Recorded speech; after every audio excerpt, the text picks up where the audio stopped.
everyone, I am Nishu and today I am going to teach you all the topic respiration from bio chapter number 6 life process.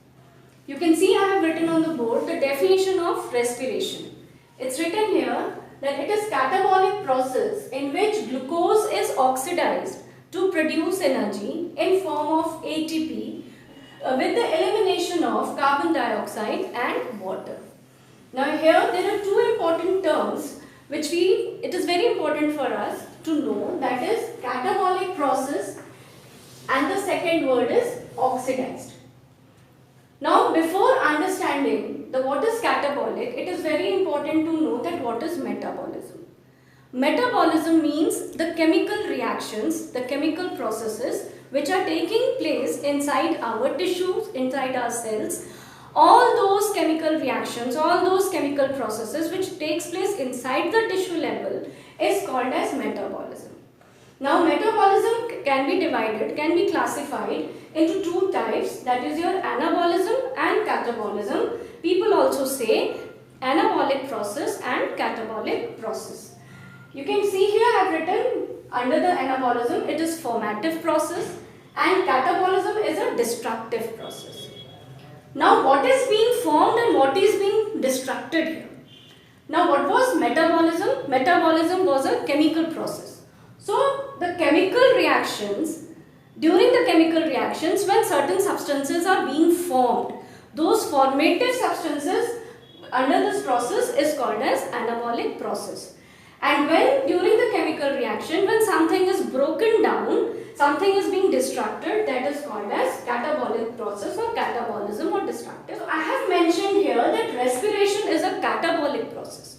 Catabolic means something over here is being destructed, something over here is being broken down.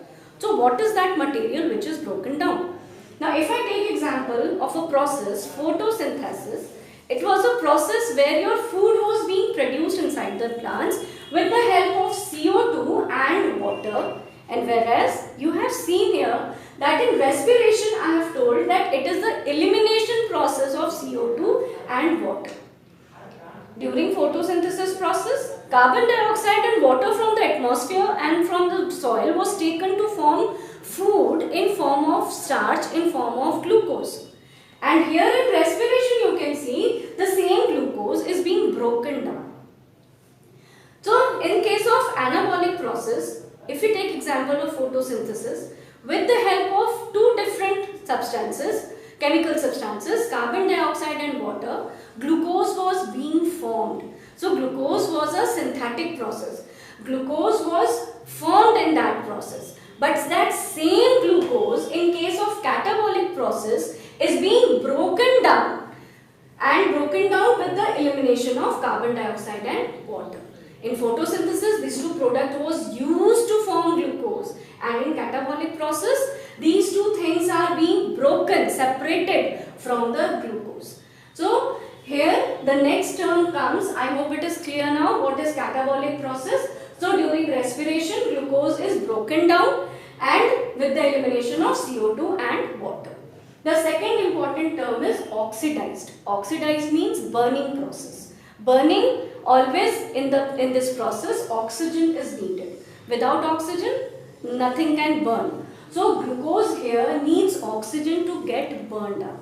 So glucose is what? Glucose is a food substance. Food substances like carbohydrate, like fat, like protein. So all these type of food substances during the respiration process is broken down, is oxidized, is burned with the help of oxygen to produce your energy, and energy in form of ATP. The full form of ATP is A for adenosine, T for trio and P for phosphate. So adenosine triphosphate is the energy which is stored inside the cells, inside the cell organelle called as mitochondria, and whenever this energy is required is being transferred to every part of each and part of the body.